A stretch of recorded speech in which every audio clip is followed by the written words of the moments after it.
Hello guys and welcome to How to Socials. In this video I'm going to show you how to delete your Discord account. So let's start. First, open the Discord app.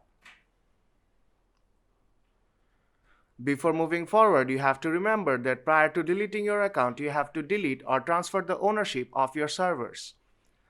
First, let me show you how you can delete a server. First, tap on the three bars on top left corner.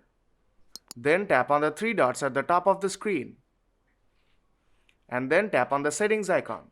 It will take you to the server settings. Now to delete the server, tap on the three dots on top right corner and tap on delete server. And then tap on delete. And your server will be deleted. Now you can proceed to your account deletion. Tap on the profile icon on bottom right corner. And then tap on my account.